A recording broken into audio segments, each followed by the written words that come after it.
I'm going to use this example to introduce the squeeze theorem. Alyssa eats at most as much as Jade, and Jade eats at most as much as Zazu. That means that Jade's calorie count is sandwiched somewhere between Alyssa's and Zazu's. Alyssa's calorie count is less than or equal to Jade's, but Jade's is also less than or equal to Zazu's. Well, we know that on Tuesday that Alyssa eats 2,000 calories and Zazu eats 2,000 calories. So what would we know about how many calories that Jade had on Tuesday? Well, of course, since Jade is somewhere in between these two, but can be equal to the amount that each of them consumed, she would have also had to consume 2,000 calories. Next, we're going to take a look at two more examples of the squeeze theorem. The first one is going to emphasize the graphical look, and the second one is going to emphasize the equations. But before we get to those ones, I want to just talk about the AP exam.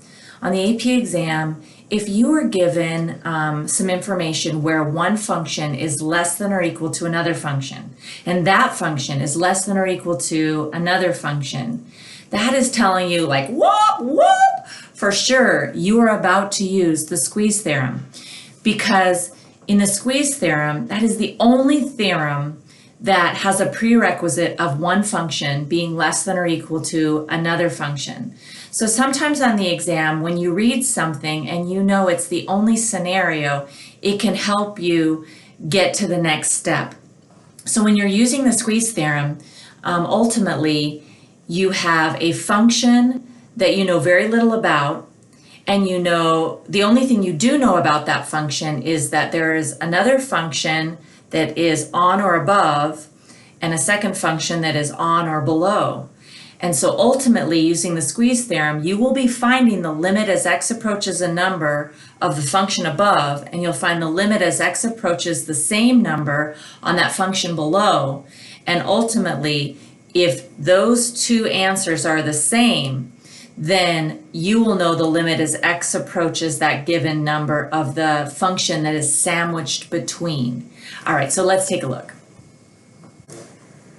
Here we have two separate examples, an example on the left and an example on the right. Let's start on the left, and the given information says that h of x is greater than or equal to g of x, which is greater than or equal to f of x.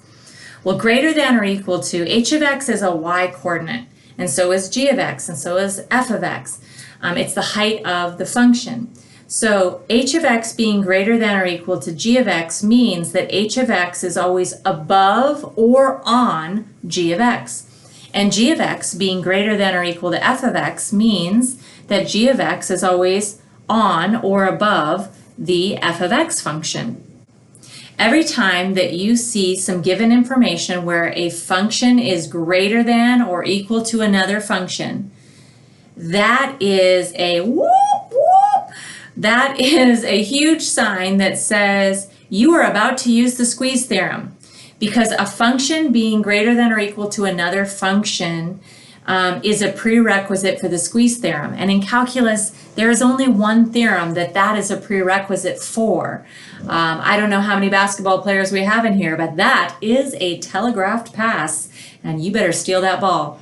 Okay, so the limit as x approaches 2 of h of x equals 2, which is another part of the given information, just means that the intended height from the left and the right, as we get close to x equals 2, that the height of the function is heading to 2. So here's 2, and then coming in from the left, coming in from the right, we're heading to a height of 2.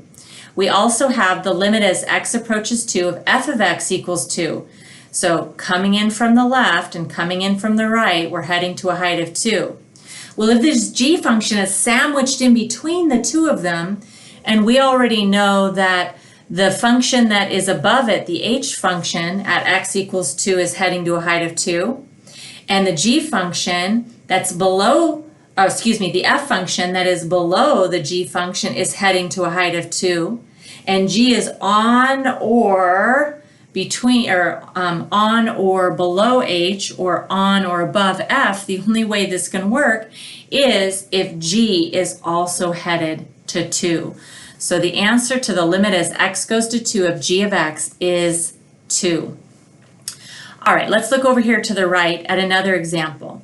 The one on the left, I gave you the answers to limits and a picture, but let's just say that we were only given the functions and not the graphs of m of x and b of x. Again, we are given that m of x is less than or equal to p of x, which is less than or equal to b of x. Whoop, whoop. If you were given information where a function is smaller than or equal to another function, you are going to be using the squeeze theorem. So we know it's going to have to do with limits because you need to associate some things. So squeeze theorem is about limits. It's about intended height from the left and the right of a function that's sandwiched between two other functions. So m of x here is always going to be below or on p of x. And then the p of x compared to b of x is always going to be on or above p of x. So ultimately, if I'm trying to find the limit as x goes to 1 of p of x, we are hoping that the limit as x goes to 1 of m of x and the limit as x goes to 1 of b of x equal the same answer. The AP exam has sometimes made them not the same answer, and then it'll say find the limit as x approaches 1 of p of x. Well, then you can't do it, and you would choose there's not enough information.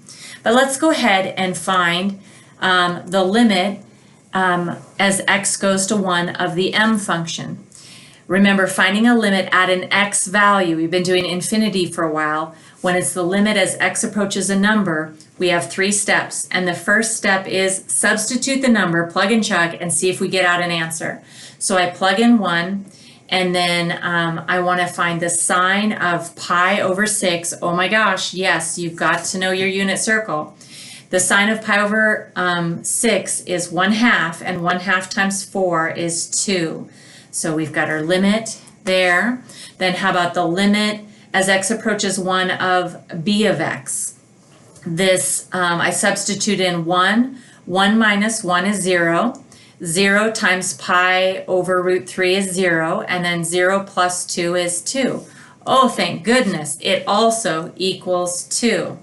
So if the intended height from the left and the right of the function m of x, which is underneath the p function, is heading to 2, and then the limit as x approaches the same number 1, so coming in from the left and the right as we get close to x equals 1, is also heading to a height of 2, and we know that the p function is in between those, it's also going to have the same answer as x approaches 1.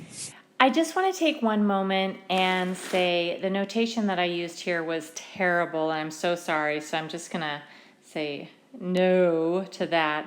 I want to make sure that I have the limit as x approaches 1 of the function and then say equal to. Then I can substitute in the 1 and simplify.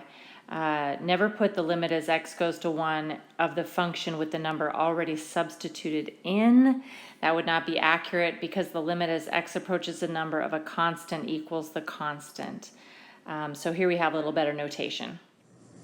The primary purpose of the next few examples is going to be to evaluate limits, one-sided limits of a piecewise function without looking at the graph. So notice here I'm trying to find the limit as x approaches 1 from the left of the function. So we want to think about what kind of numbers are to the left of 1 on the number line. 0, -1, -2, those are numbers to the left of 1. So looking up here in our piecewise function, which category is that? Are those numbers that are less than or equal to 1, or are those x is greater than 1? All right, numbers from the left of 1, that would be x is less than or equal to 1. That's the category we would be in.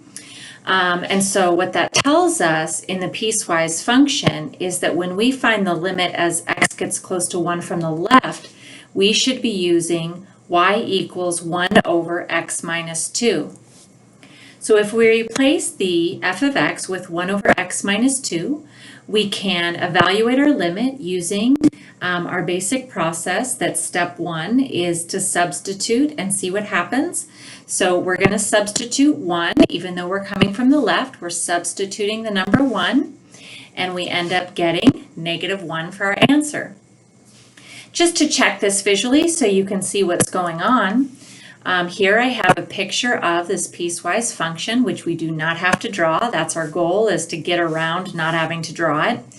But as we move in closer and closer to 1 from the left-hand side, notice that we are heading to a height of -1.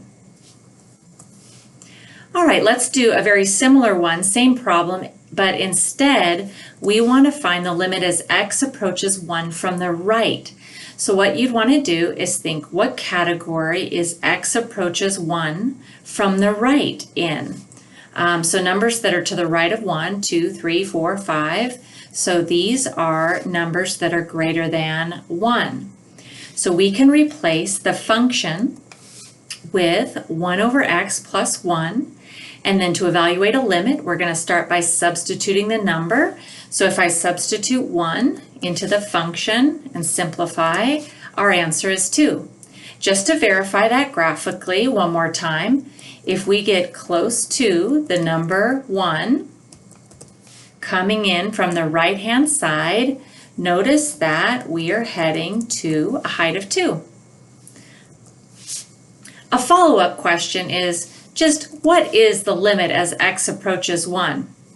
Well, if we were working with the piecewise function, we would have found what the limit was from the left using this 1 over x minus 2, what the limit as x approaches 1 from the right of 1 over x plus 1.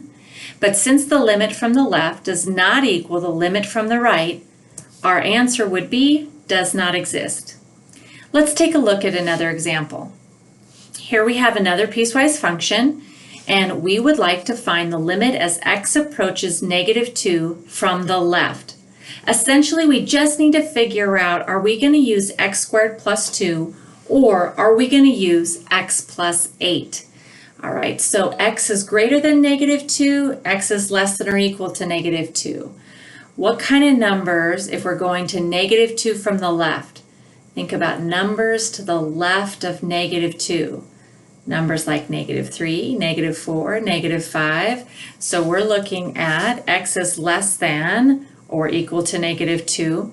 The equal to doesn't matter because remember, when evaluating a limit, we don't care what happens at the number -2, only leading up to it. All right, so we can replace that f of x with x plus 8, and then to find the limit, step 1 is to substitute the number, see what happens. And if I substitute -2 in here, we have -2 plus 8, which is 6. Just a graphical look. Again, our goal is not to graph the piecewise function, but I think it's a good idea for you to see what's happening. So here is the piecewise function graphed, and we want to get close to -2 from the left, and as we do, we are getting closer and closer to a height of 6. Similar problem, the limit as x approaches -2, but this time from the right. So if x is going to -2 from the right, numbers that are close to -2 on the right side, those are x is greater than -2. So we're going to use x squared plus 2. Let's replace that f of x with x squared plus 2. Evaluating a limit begins by substituting the number to see what happens. So I'm going to plug in -2. -2 squared plus 2 is 6. And then looking one more time at the graph, if we were to get close to -2 coming in from the, we would be heading to a height of 6. We could answer the follow-up question here. What is the limit as x approaches -2 of f of x? Well, since we found the limit from the left, it's heading to a height of 6, and getting close to -2 from the right is also 6. Well then, the limit as x approaches -2 is going to also equal 6.